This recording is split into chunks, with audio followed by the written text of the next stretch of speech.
বারুইপুর পূর্বে তৃণমূল কংগ্রেসের উদ্যোগে রাম পুজো। আজ রামনবমীতে দক্ষিণ 24 পরগনার প্রতিটি বিধানসভা কেন্দ্রে পালিত হচ্ছে রামনবমী। ধুমধাম করে রাম বাম ডান রাম পুজোর অংশগ্রহণ করেন। তেমনি বারুইপুর পূর্ব বিধানসভার ট্যাঙ্গারবেড়িয়া ব্লক তৃণমূল কংগ্রেসের উদ্যোগে রাম পুজো শুরু হলো। প্রস্তুতি নিলেন ব্লক তৃণমূল কংগ্রেসের সদস্য সনাতন মণ্ডল। মা সীতা দেবী কি, ভগবান রামচন্দ্র কি, মা সীতা দেবী কি, ভগবান রামচন্দ্র কি। দেখুন, রামনবমী সব আমরা সনাতন ধর্মের মানুষ, সব জায়গায় সকলে আমরা করতে পারি।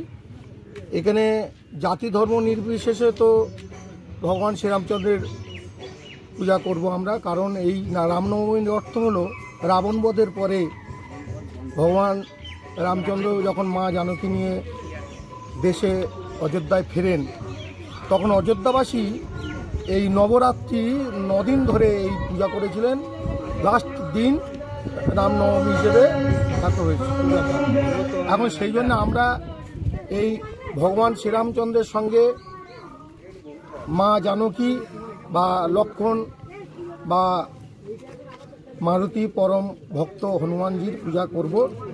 সেই জন্য আমরা ব্লক তৃণমূল কংগ্রেসের বারুইপুর পূর্ব বিধানসভা ব্লক তৃণমূল কংগ্রেসের উদ্যোগে আমরা টাঙ্গারবেড়িয়া বুথ হাড্ডা অঞ্চল আমরা এই রামচন্দ্রের পূজার ব্রতী হয়েছি। এটা কি প্রথম বছর? না, প্রথম বছর ঠিক নয়, আমরা আগেও পূজা করেছি। এটা আমরা তৃণমূল কংগ্রেসের জন্যে মানে ব্যানারে আমরা করিনি। আমরা এবারে বিধায়ক বা আমাদের ব্লক সভাপতি সকলার উদ্যোগে আমরা তৃণমূল কংগ্রেসের ব্যানারে এবারে প্রথম পূজা করছি। আমার নাম পরিচয়? আমি সনাতন মণ্ডল, বারুইপুর পূর্ব বিধানসভা ব্লক তৃণমূল কংগ্রেসের মেম্বার।